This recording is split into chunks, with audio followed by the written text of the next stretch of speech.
Good evening. Tonight is Saturday, March the 15th, 2025, and I'm gonna go make this a habit now that I announce the date and time, so the viewer, has a idea of when this video was created, because we're discussing current political events here, and that gives us a better relation down in time when someone stumbles onto these videos in a few years from now. I wonder when that was made and how that related at the time to it. In Germany, the news there is probably primarily now that the coalition between the socialists and the Christian Democrats, or union, so to speak, that the CSU is going to materialize, and they were also able to struck a deal with the Green Party before they have the new administration in place there, for their big finance project they want to do, somewhere upwards to, I think, 700 billion euros, 800 billion euros. So close to $1 trillion. We're getting there, pretty big numbers. And, from what I have been saying here about the condition of the finances of the United States, and the situation here is different because the debt is by far larger. I mean, we are a much larger country, and we do have the #1 economy in the world, so the dimensions are, of course, much bigger here in everything what we do and what we look at. But for Germany to take on a package in that size under the current financial situation Germany is in, is probably feasible. That would be my opinion. This will have an impact on interest rates in Germany, because once the government is going to issue this as bonds, the interest rates, since they normally are auctioned off, when you flood the market with that much debt, what happens is the interest rates will go up automatically. And during the auction process, because it is simply the supply and demand is going to be out of balance, and the demand then comes in for those when the interest rates go up. So that will be then easier to auction these bonds off, basically, which determines then the interest rate which the government has to pay. And of course, that spreads out to everything that has to do with interest rates, whether it is savings accounts, regular passbook savings or statement savings accounts, to mortgages and business credits and credit card interests and consumer loans and car loans, and it goes into every nook and cranny of the economy. And the German consumers will feel that in their wallet when that's starting to take place. But this entire situation, not just in Germany, but in other countries as well, with debt in general, and an aging infrastructure, whether it's the military, with roads, railroad, airports, sewer systems, public works, buildings, and bridges, and the whole schmagoo, basically, has to be maintained at one point or another. And if you don't, then you have conditions where the buildings are deteriorating. You can see this in Germany. They had to close down schools and put the students into container classrooms made out of containers, overseas containers, without air conditioning and that sort of stuff, because the buildings are starting to be so dilapidated, that they neglect, and the lack of money and investment into this infrastructure hadn't taken place in God knows how long. So besides of rearmament here, which was sort of the common theme these days, we have the issues of, deterioration of infrastructure. The big building boom really started, I would say, in the 1860s, 1870s, pretty much worldwide, but predominantly in the Western world and here in the United States with the industrialization. And here in Kansas City, for instance, we have a lot of older buildings in Kansas City itself, in Midtown, downtown. We have these two areas, the center, so to speak, of the city. And these buildings, they go back to 1880, 1910, 1920. They're all over 100 years old, and they're still standing, and people are buying those older buildings. They're remodeling them, trying to flip them, and they go from $100,000, what they used to cost, to $400,000, $500,000, sometimes $350,000. And so the structures are basically being maintained. But it is, of course, when you buy an old building, you buy an old building, basically. And here we're looking at this as a government. You have basically the same issues, especially roads deteriorate fairly quickly, so they always have to have some ongoing maintenance. Otherwise, you wind up with huge potholes.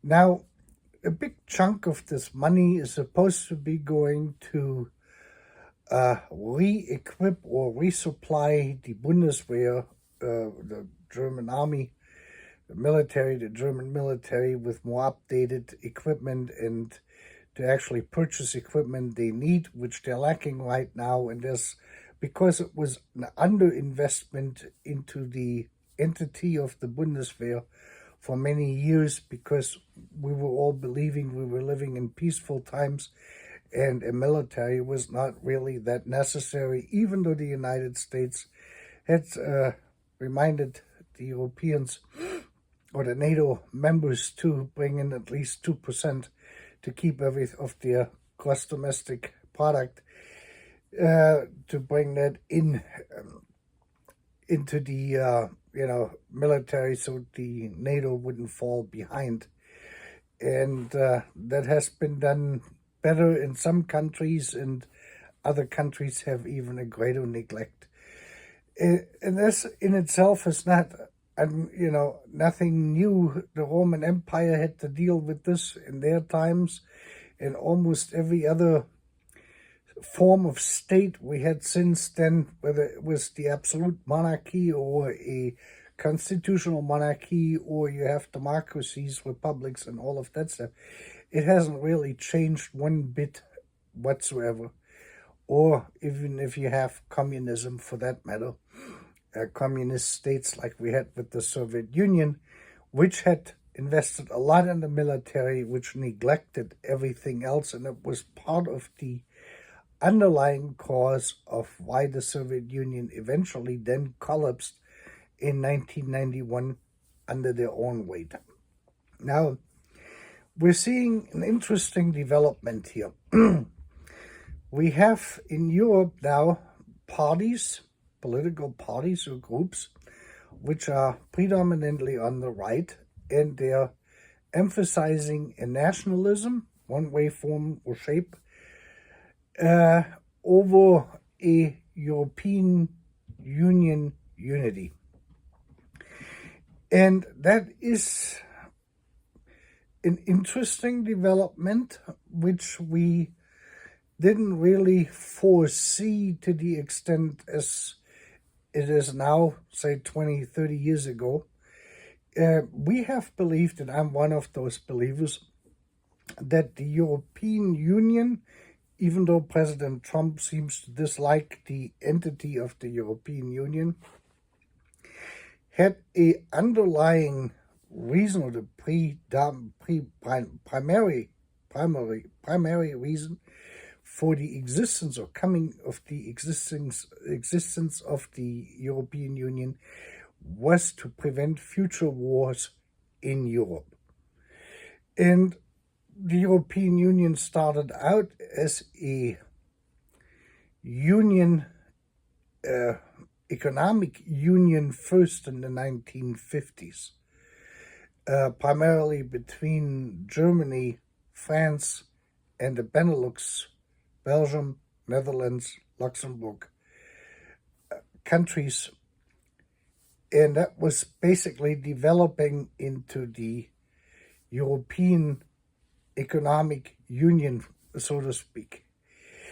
And then later on, we got the parliament in Strasbourg, and it became bigger and bigger and bigger, and it grew to this, what we have now, with the euro and everything else, what came into effect, trying to get this whole thing kind of worked into harmony together. And that came with the ability of citizens of the European Union being able to live and work in each member state without having to go through getting a visa and this, that, and the other thing. So that was the idea. It was a counterbalance. The politicians in Germany, in France, in Great Britain, and in other European countries, especially the Netherlands, started to realize in the 1960s with the Vietnam War was one of the underlying causes which kind of pushed everything even further into the creation of the European Union as we have it today. And then the monetary changes President Nixon undertook here in the United States when he took the US dollar off the gold standard and basically ended the Bretton Woods Agreement, where the dollar was basically fixed in exchange to other currencies. Now, from that point on, when he did this, the dollar was freely convertible. And of course, all of the European currencies started to gain strength against the US dollar. It was still strong, but it was not nearly as strong as it was before. Those are the things you really have to understand, or we should understand, when we're looking at the European Union as a possible superpower. The European Union was not started with the idea, the basic concept was not to be a superpower like the Soviet Union was or the United States at that point, because China was not that relevant when those changes took place. So we have here now a constellation where the European Union, we can say probably not as much by choice, but rather by force or circumstances, is starting to develop into a political and possibly militarily a superpower, in conjunction with the superpowers we have now, which is China, primarily the United States, and then Russia, the Russian Federation, and India to a certain extent. But here we see that this is still all in imbalance. Now we have to look at this. This division now, which is coming in, say like in Germany from the AfD, which is anti-European Union and say Russia friendly, even though Russia invaded the Ukraine. We have Viktor Orban with his political party in Hungary, which goes in the same direction as the AfD. There is the FPÖ in Austria, same direction, and then you have Le Pen in France, and then of course you had in Great Britain, that wasn't the Labour Party, that was the other party, which was with their Brexit. I mean, they actually went that far and they exited the European Union to be independent again. So we have these development, and there's almost in every European country now, there is some political organization or group which is more and more becoming anti-European, and this would get us more into this whole thing with the multi-nation state, which had terrible wars, throughout history. And the only thing we have really been able to kind of bring this to an end was with the European Union idea, the common house of Europe. That was the idea, one house. And of course, the exception here, unfortunately, was the breakup of Yugoslavia after 1991, and all of this would resulted out of the NATO involvement there. I have made videos about it of what I thought about it, and so I don't want to repeat all of the stuff. You can look in my channel and then see on the videos. There are some videos where I had that as a topic. So we have to look at this. So this is a very delicate thing, we have to look at it. The European house, the idea of a European house has not come easy. This took many, many wars, not just World War I and World War II. That was probably the final climax in all of this war stuff in Europe. But in essence, that took 200, 300, 400, 500, 600 years of wars among different nations, different political interests. I don't know how many wars the French and the British had, and then the Spaniards were in there, the Portuguese were in there. Everyone was trying to dominate the other European country and so far and so on.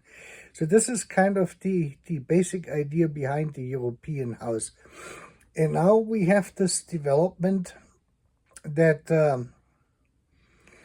the Soviet Union broke apart. I have to say one thing to this with the Soviet Union is the Soviet Union in 1989, 1990, when the wall came down and Germany started to reunify, we didn't think, or we didn't see this coming, that the Soviet Union would break apart as they did.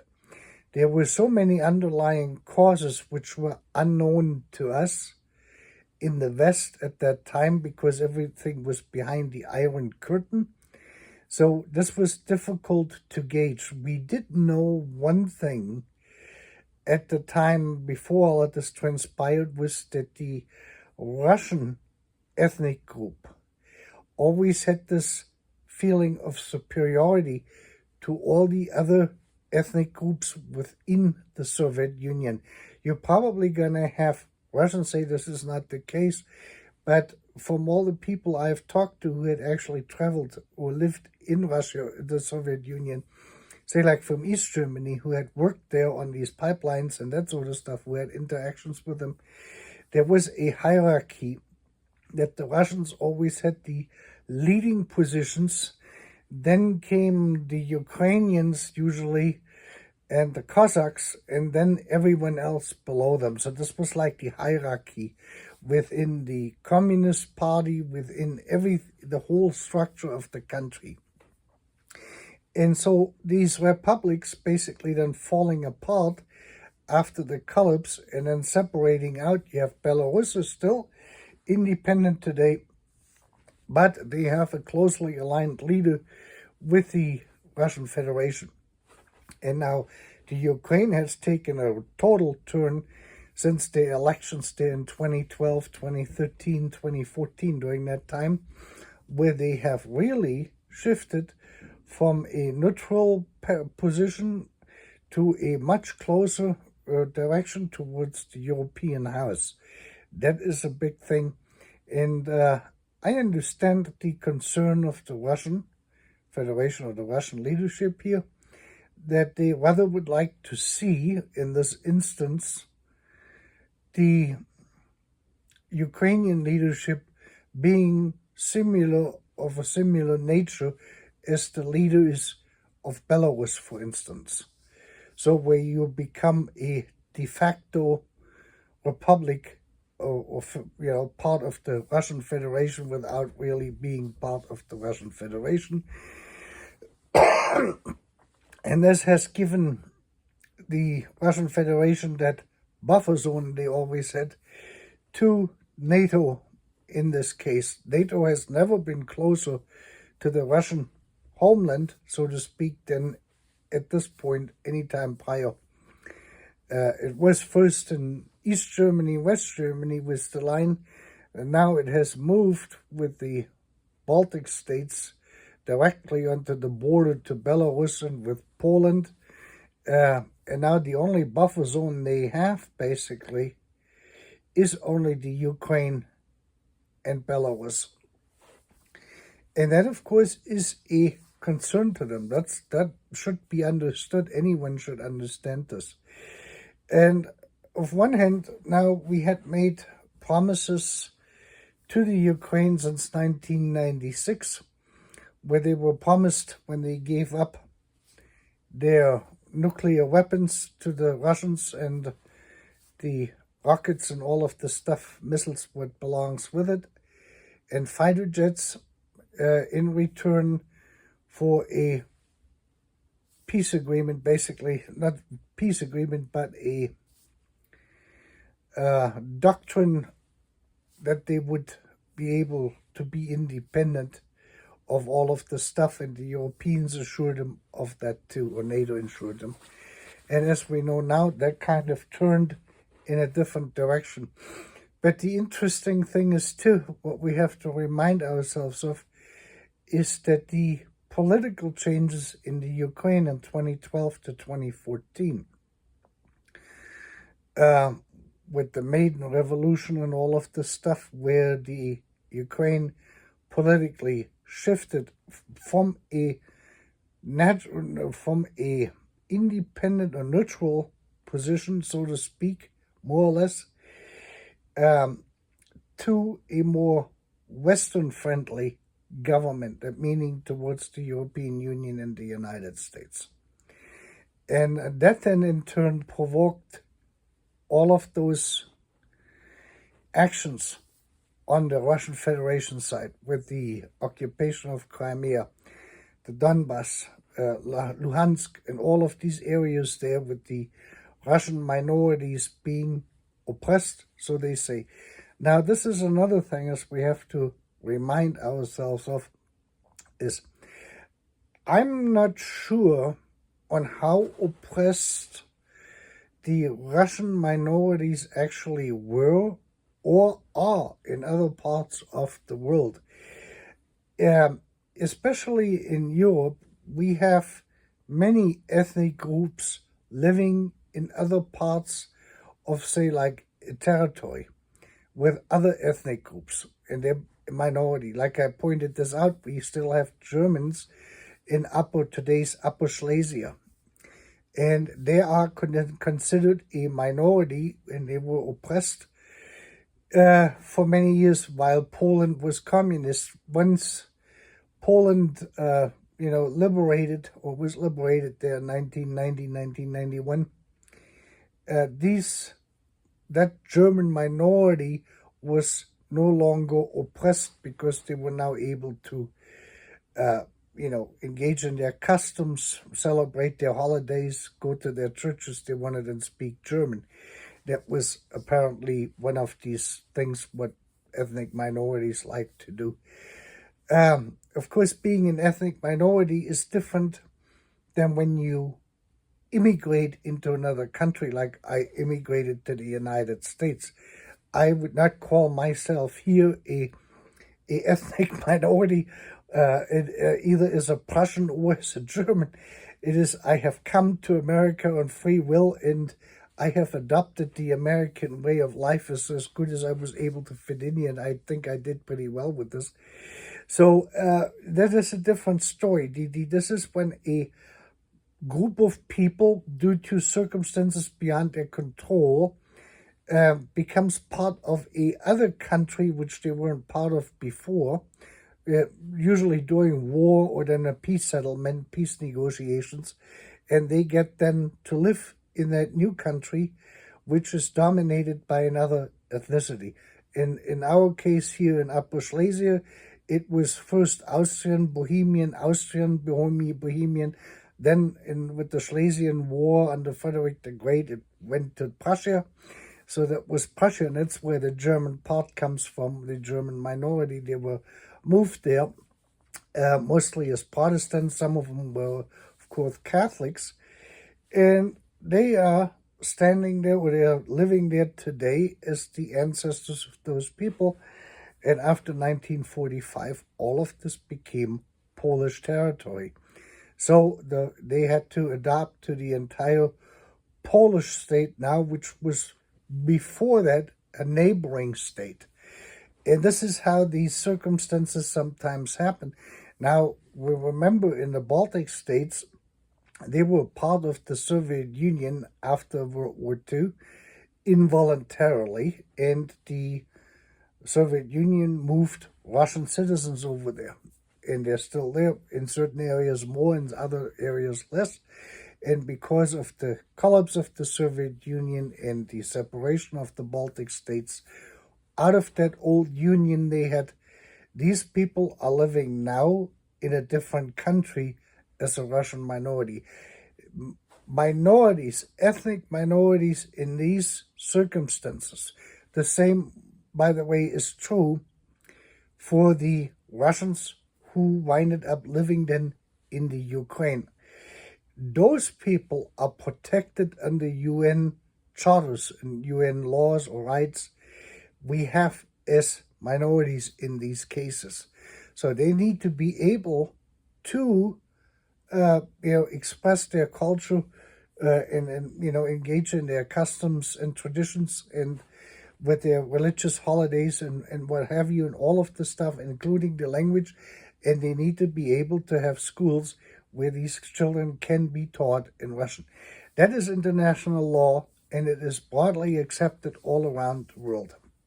And if this is true, that the Ukraine oppressed these people, then that has to be addressed, because the Ukraine in this particular, if that's true, I do not know if that is true or not. These are allegations, and I've never seen a documentary or anything really on there of whether this is true or not. If that is the case, then the Ukraine has to make sure that not just the Russian minorities, but any minority in their country has the ability to exercise their minority rights they have granted through the United Nations. You can't go to the United Nations and say we're being invaded, and then at the same hand and tell people at the United Nations is, we don't care about your laws or regulations on ethnic minorities. That does not plan well. And again, this is only applicable when a group of or a particular ethnicity winds up after a war or political event living in a different country, controlled or being predominantly under a different ethnic group. Russians in the Ukraine being, after the collapse of the Soviet Union, being controlled or under the jurisdiction of Ukrainians. That sort of thing. Baltic states, the same thing. The Germans in Poland, and so far and so on. There is Hungarians in Romania. They all have these things, and they need to be able to do what they need to do as an ethnic group. Immigration is a different story.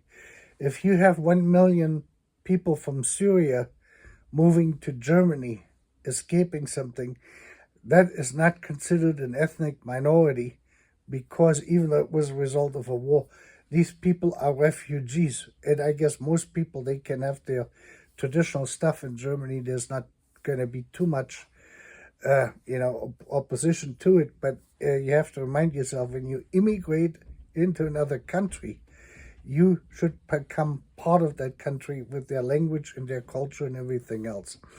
That's why I probably would not move into the Middle East as an immigrant, because I do not see myself being able to convert over to Islam, no matter what form or shape it is. And the same thing is, I probably would not move to Israel and become a Hasidic Jew. And even though I have Jewish blood in me, it's only 10 or 20% at this point, from my mother's sides all the way through. Back, I posted that thing about Sulzer, the musician there for the church, in Vienna for the Jewish synagogue. But that is a different story. So we have to separate these two things out to even understand this. And I think at the very root cause, this is the very root cause of this entire conflict or war, what we're looking at. And this is something which has to be carefully evaluated, because we cannot have a double standard anywhere and say, well, we're not supporting this, or we're supporting this country more. But yeah, they have violated those ethnic rights, but yes, that is unacceptable. You have to then either play along with the whole thing. A little bit pregnant is not possible either. Either you are pregnant or you're not.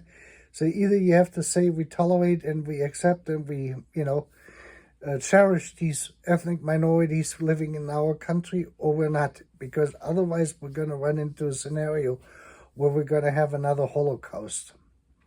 And it is something not very pleasant to look at, thinking ahead into the future. So we will see. I will be delighted when they have a ceasefire in place. Like I said in my videos, I've said this for a long time, is there's way too many people have died in this war between Russian Federation and the Ukraine on both sides, from the military and from the civilian populations, and the destruction and the interruption of lives and the physical and mental strains which come with warfare in every way, form, or shape, whether it is exhaustion, you're mentally exhausted, physically exhausted, sleep deprived, and all of those things will have physical implications on a human body beyond, just living in that moment. You're going to have these stresses can cause internal, organ or internal illnesses, whether it's with the digestive system or the heart and all of this, and psychological issues and what have you. And it will take some time to recover from all of this.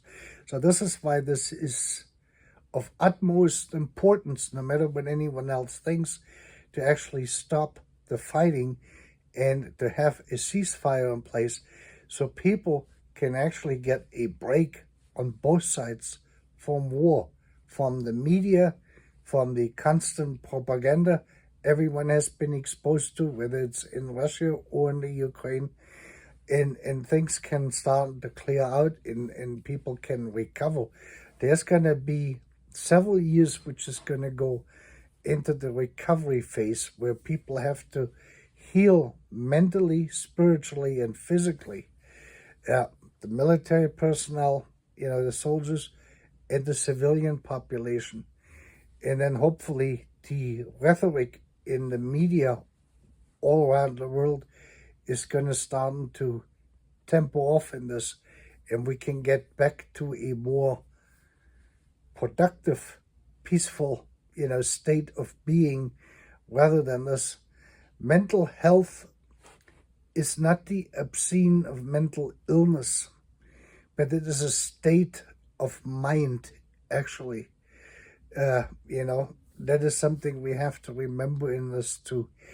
With that, I've talked a lot, almost 35 minutes. I thank you for sticking with me, and I will be tuning in here as the news media will dictate to us more or less, or the events as they unfold, as so to speak.